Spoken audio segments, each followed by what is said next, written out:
Welcome to Bingo Bing. அன்னப்பறவையும் புறாவும். ஒரு நதிக்கரையில் அன்னப்பறவை ஒன்று வாழ்ந்து வந்தது. அது பார்ப்பதற்கு மிகவும் அழகாக இருக்கும். மற்ற பறவைகள் எல்லாம் அன்னப்பறவையை பார்த்து அதன் அழகை ரசிக்கும். அந்த அளவுக்கு அது அழகான பறவையாக இருந்தது. அந்த அன்னப்பறவை எல்லோரிடமும் நட்பாகவும் மற்றவருக்கு உதவி செய்யும் குணம் உடையதாகவும் இருந்தது. அந்த அன்னப்பறவைக்கு ஒரு புறா நண்பன் இருந்தான்.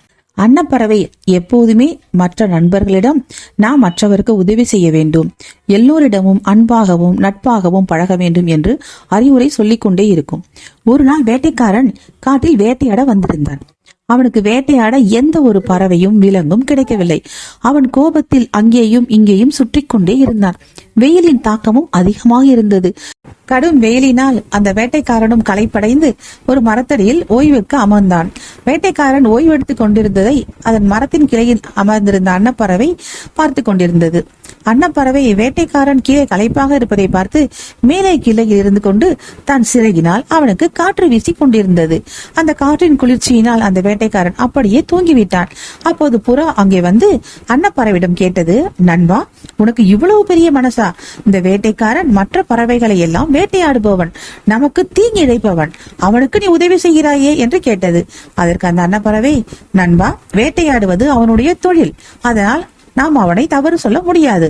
இப்போது அவன் மிகவும் களைப்பாக இருக்கிறான், அதனால் தான் நான் சிறகினால் காற்று வீசி கொண்டிருக்கிறேன் என்றது. புறாவும் அப்படியா, சரி சரி என்று சிரித்துக் கொண்டே அந்த வேட்டைக்காரன் மூஞ்சியில் எச்சம் போட்டுவிட்டு அங்கிருந்து பறந்து விட்டது.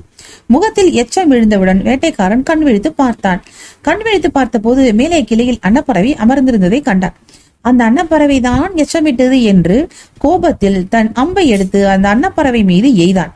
அந்த அன்னப்பறவையும் துடி துடித்து கீழே விழுந்து இறந்தது. பின்னர் வேட்டைக்காரன் அந்த அன்னப்பறவையை தூக்கி கொண்டு தன் வீடு திரும்பினான். தன்னுடைய நண்பன் புறாவினால் அந்த அன்னப்பறவையின் உயிர் பிரிந்து விட்டது.